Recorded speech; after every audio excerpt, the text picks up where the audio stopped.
The second type of passing the parameter is call by reference.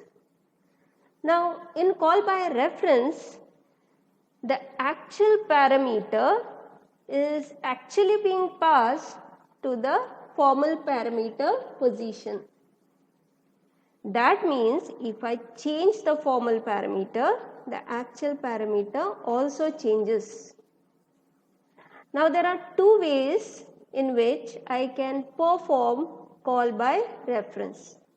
First way is by using call by reference using pointer, which we have done it in C, and the second way is call by reference using reference variable, which is very specific to C++. So I can either use first method or second method. So let us see how we can do call by reference using the pointer variable. If we pass the parameter using call by reference using pointer, I need to pass the address of the actual parameter to the formal parameter. That means my formal parameter has to be a pointer. Why it has to be a pointer? Because it is holding the address of the actual parameter. And which variable can hold the address? A pointer variable can hold a address. So we'll take one example here. There is a main function which is calling a print function, and this is the definition of a print function.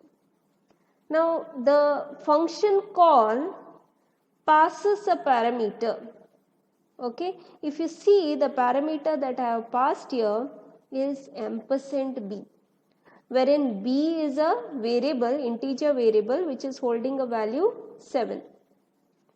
When I say that I am passing %b, that means I am passing address of the variable b. Ampersand symbol is used to access the address of a variable. So I am passing the address of the variable b. So this address has to be stored in a pointer variable. So corresponding pointer variable is declared in the function definition. So this pointer variable a holds the address of b. Okay, imagine if the address of b is 0x100, a will hold the address 0x100. Now if I want to access the value present at that location 0x100, what will I do?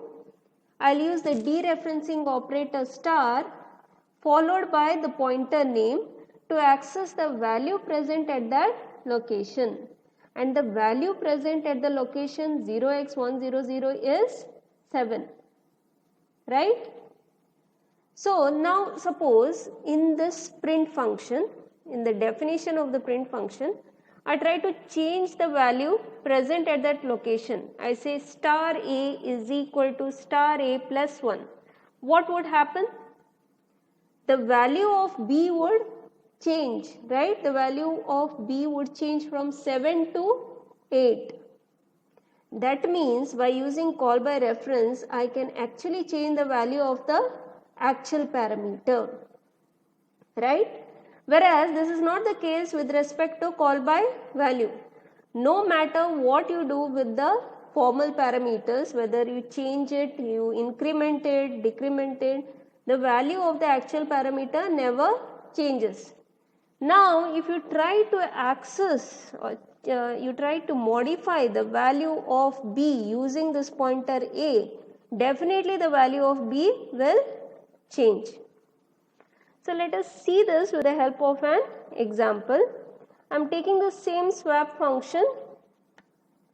Okay, only change that I am going to do here is, instead of passing by value, I am passing it by reference. That too using pointer. That means I have to pass the address of A and the address of B. Correct? These address has to be stored in a pointer variable. So let me declare these formal parameter to be of type pointer. So I declare C and D to be a integer pointer which is holding the address of integer variable A and B. Okay, fine. Now what changes I need to do here in the code? C is a pointer. Pointer holds address. If I want to access the value present at the location of A, I have to use the dereferencing operator. So I will write here T is equal to star C. Star C is equal to star D. Why? Because C and D are pointers. If I say C is equal to D, that means I am equating the address, which I don't need, right? So I need the value present at that address. So I say star C or star D followed by star D equal to T. That means I am accessing the value present at that location. Now if I want to print the value, I will say star C. So also here star D. If I directly print C or D, it is going to print me the address of A and address of B. Okay. Now let me execute this program and see what would be the value of CD and AB. Right, star C, star D and A and B. You see that I am using call by reference. So if I change the value of star C and star D, definitely the value of A and B will change. So initial value of A and B are 5 and 6. After calling the swap function, the value of A and B will change to 6 and 5 respectively. Right? So let us execute this and see whether we are getting the same output or not.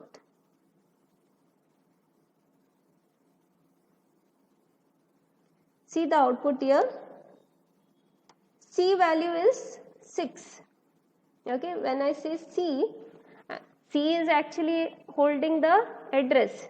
So star C refers to the value present at that address. So C value is 6 and D value is 5. Initial value of A and B was 5 and 6. Now it has swapped to 6 and 5. Now once I execute the swap function, come back to my main program and print the value of A and B, you see that value of A and B has also changed. A has changed from 5 to 6, B has changed from 6 to 5. Right? So when I use call by reference, what happens? The actual argument also changes. If I change my formal argument, the actual argument also changes. Okay? Fine. So let us see the difference between a call by value and call by reference. So if you see in call by value, imagine there is one variable whose value is 5 and the address present at that location is 0x61FF06. Now you will ask me why the address is always starting with the hexadecimal number, that is 0x. You know that hexadecimal number always starts with 0x. Remember, addresses are always stored in hexadecimal format. Okay. So here in call by value, this number 5 which is stored at a location 0x61FF0C is being passed to the function. Whereas if I use pass by reference or call by reference, this value of the variable is not passed, but address of this variable is being passed, that is 0x61FF0C. That's my address of this variable. This is being passed to the function. Okay, and so if I try and change something in that location, the value present in that location definitely changes. Okay. Similarly, now if I go back to that function and let me change the d value. Let me change the d value. Star d is equal to star d plus 1. Okay. And let me execute it. What would be the output now? C and D value will be 6 and 7, right? 6 and 6, right? Initially I am exchanging the value of A and B, right? So my C value will be 6, D value will be 5. Now D value has been incremented from 5 to 6. So my output would have been 6 and 6. My output will be 6 and 6. So if I see the output here, you see C value is 6, D value is 6. If you change star C and star D, A and B value also changes. So in this way, your call by reference works using the pointer variable. Now